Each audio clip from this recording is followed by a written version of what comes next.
welcome to my YouTube channel. I am a professor of psychology and this is your place for all things psychology and more. My expertise is in psychology, neuroscience and mental health.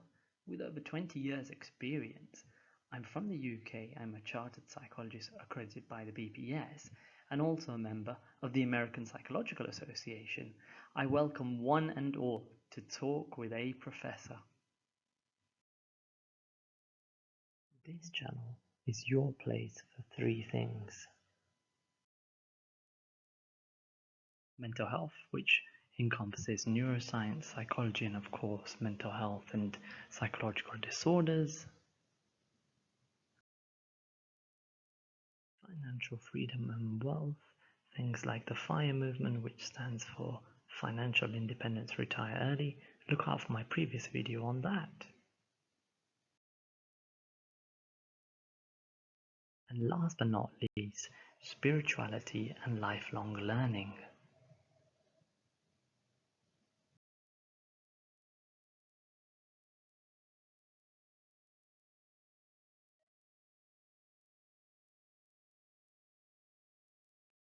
So today's topic, spirituality and lifelong learning.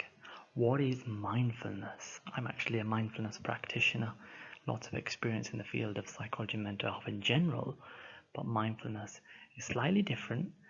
Is it yoga? Is it meditation? No, not really is the answer I'd give. It offers you some similar benefits and could definitely look similar. You don't have to have a yoga mat, and we can do mindfulness just sitting down, or indeed lying down. I will even do a mindfulness eating practice with you at some point, so look out for those videos in the future.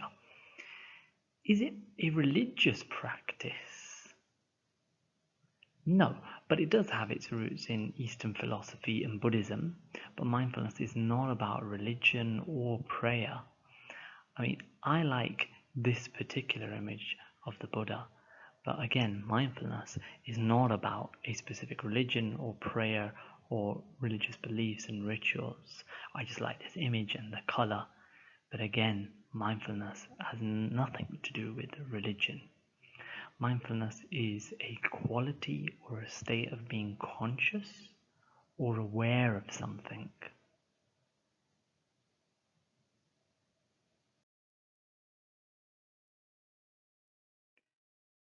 Three key things that I want to tell you about mindfulness.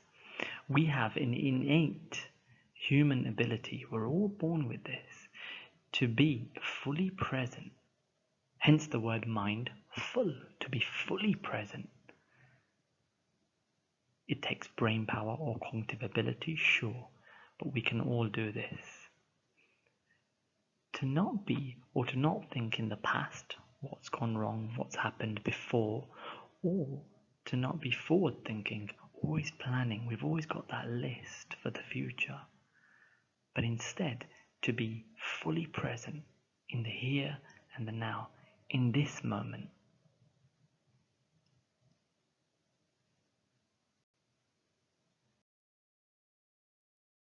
The idea is also to increase awareness so you can learn to live a more fully aware life. Awareness of something perhaps like your surroundings, something as simple as the way you breathe.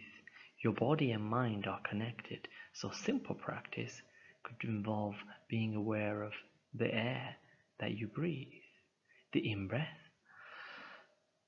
how you process those bodily sensations, the flow of the air through the nostrils and mouth, the coolness, the temperature of the air going in, how your chest expands, and then the exhale of the breath going in the opposite direction, maybe the warmth of the air, and paying attention, being fully aware of those bodily sensations as one simple practice that we can do in mindfulness.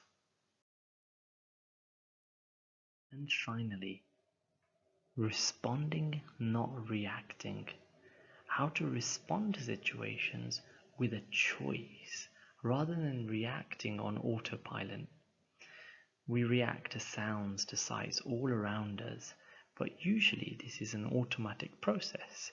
For example, when you're in a conversation with somebody, do you react automatically if somebody gets angry with you, if somebody's sad?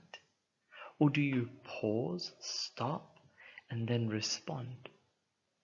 Thoughtful responding, mindful responding. That's what mindfulness is all about. Mindfulness is awareness that arises through paying attention on purpose in the present moment and non-judgmentally. That's a quote from Kabat-Zinn, who's the founder of MBSR, or mindfulness-based stress reduction, which I've also been trained in. This is an 8-week evidence-based program that offers intensive mindfulness training to assist people with things like stress, anxiety, depression, and even physical pain. The evidence base that I really love, being a trained neuroscientist, comes from brain imaging studies, taking images of the brain. That shows more grey matter after MBSR training, after an 8-week program in healthy people. We see key brain regions that are responsible for memory and attention, like the hippocampus, have more grey matter. Now, grey matter serves to process information in the brain. So this is really useful for us to know. And again, from research, we know that people who have anxiety or things like post-traumatic stress disorder or PTSD, psychological health issues, they have reduced hippocampal grey matter. So mindfulness might be useful for them. In the next video, I will do a short mindfulness practice lasting around about 5 minutes that you can do sitting or just lying down, combining these principles of being present mindfully, being aware, and trying to respond with choice.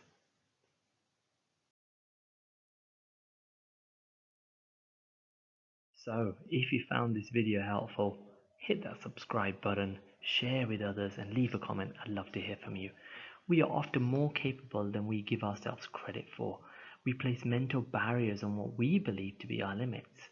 On this channel, I share with you insights and understanding, allowing for a freer, stronger version of yourself to emerge. If you want to break those mental barriers and attempt to be a more fulfilled version of yourself, come talk with a professor.